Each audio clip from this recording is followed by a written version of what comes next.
अस्सलाम वालेकुम व्यूवर्स, कैसे हैं आप। आज मैं आपको मीठी चटनी बनाने की रेसिपी दे रही हूँ। ये थोड़े से पकी हुई कैरियों की बनाई जाती है। आप देख सकते हैं ये थोड़ी सी पकी हुई कैरी है और इसका बहुत अच्छा रिज़ल्ट आता है अगर इसकी थोड़ी सी पक जाए तो मैं आपको बताती हूँ। उसमें एक जग जो है पानी डालेंगे। अच्छा, इसमें चीनी जो है वो आप गुड़ भी डाल सकते हैं, लेकिन इसमें मैं यूजुअली चीनी डालती हूँ। एक ये कप आप चीनी का ले सकते हैं, एक आइसक्रीम कप की तरह से आप ये अपना हस्बे जायका डाल सकते हैं। चीनी अगर आपको ज़्यादा मीठा पसंद है तो आप ये डाल सकते हैं। मैं इसमें 3 कप्स चीनी डाल रही हूँ।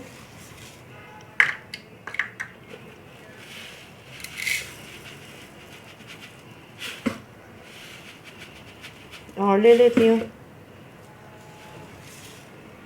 अच्छा, इसमें एक फुल कप आपको सिरका लेना है। आप सेब का सिरका ले लें, अंगूर का ले लें, कोई सा भी ले लें। मेरे पास वक्त वाइट सिरका अवेलेबल था तो मैंने वाइट सिरका ले लिया।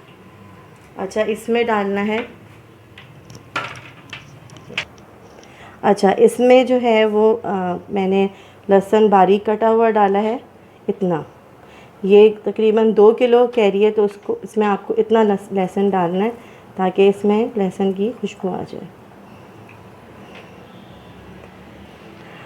कुटी हुई मिर्चें डालनी है बच्चों की वजह से, क्योंकि बच्चे मीठी चटनी बहुत पसंद करते हैं इस कैरी की, तो मैंने ये थोड़ी कम डाली है। तकरीबन समझें ये 2 टेबलस्पून मैंने ये मिर्चों के लिए, और 2 टेबलस्पून इसमें कलौंजी है, लेकिन मैं अभी नहीं डालूँगी। जब मैं मेवा डालूँगी तो फिर ये डलेगी। तकरीबन 1 स्पून मैंने नमक डाल दिया। तरह से हमने मिक्स कर दिया और हल्की आंच पे, तकरीबन मीडियम आंच पर हमने इसको पकने के लिए रख दिया। ठीक है, इधर ये गलेगी, फिर हम इसमें छुआरे, जब ये गल जाएगी, किशमिश और खोपरा डालेंगे। ठीक है, तो अभी फिर ये जब गल जाएगी तो उसके बाद हमें ये सब चीज़ें डालनी हैं। अब देखें व्यूअर्स, इसमें ये गलना शुरू हो गई है। आप इस तरह से लकड़ी की डोई से इसको आपको चलाना होगा। इस तरह से आप देखें, अंदाज़ा कर लें। इसको थोड़ा सा आप मैश भी कर सकते हैं जब आप देखें कि ये थोड़ी सी गलनी शुरू हो गई है। अच्छा, अब आप इसमें कलौंजी डाल देंगे, किशमिश डाल देंगे, ये खोपरा डाल देंगे और ये छुआरे डाल देंगे। ठीक है, अब आप इसको अच्छी तरह से इसको मिक्स कर लेंगे। इसकी गुठलियाँ भी मैंने डाली हैं, क्योंकि गुठलियाँ आप इसको खाने में मज़ा आता है जब ये पूरी कंप्लीट तैयार हो जाती है। अब इसको हम मीडियम आंच पर पकने देंगे ताकि इसके ये जो टुकड़े नज़र आ रहे हैं इस तरह के, ये अच्छी तरह से गल जाएं। तो थोड़ी सी देर के लिए हम इसको आधा घंटा, इसको आधा घंटा हो गया पकते हुए, अब आधा घंटा ये और पकेगी। ठीक है, ताकि सारा कलौंजी का टेस्ट इसके अंदर आ जाए। अब हम इसको कवर कर देंगे और मीडियम आंच पर हम इसको आधा घंटा और पकाएंगे। ये देखें, इसको आधा घंटा हो गया है पकते हुए। मैंने चूल्हा बंद कर दिया है। अब आप देखेंगे कितनी अच्छी गाढ़ी हो गई है और इसके टुकड़े बहुत अच्छी तरह से देखें ये गल गए हैं। मैंने इसको बीच में थोड़ा सा इस तरह से मिक्स भी किया था ताकि ये अच्छी तरह से, ये देखें, कंप्लीट मिक्सिंग हो जाए। और ये मिक्स होते हुए ये ख़ुद ब खुद गाढ़ी होनी शुरू हो जाती है जब ये गलती है।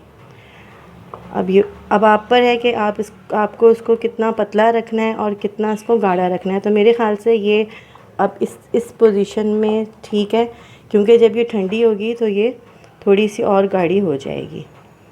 अब हम इसको ठंडा करके एक बोल में डाल देंगे। तो अभी हम इसका ठंडा होने का इंतज़ार करते हैं। बहुत अच्छी खुशबू आ रही है, बहुत मज़े की लग रही है ये। देखें ये तैयार हो गई है, रेडी हो गई है चटनी। तो मैंने इसको इस बोल में निकाल ली है। अब मैं इस बोल को इससे कवर करके अच्छी तरह से फ्रिज में रख दूँगी और ये इंशाल्लाह पूरे 2 मंथ्स आप आराम से खा सकते हैं। ये गर्मियों की बहुत मज़ेदार चटनी होती है, बहुत हाज़िम होती है और अक्सर हमें गर्मियों में दिल नहीं चाहता कि हम नाश्ते में अंडा खाएं, तो हम ये पराठे से खा सकते हैं। तो आप इसको ज़रूर ट्राई करिएगा, ये पराठे से आप खा सकते हैं।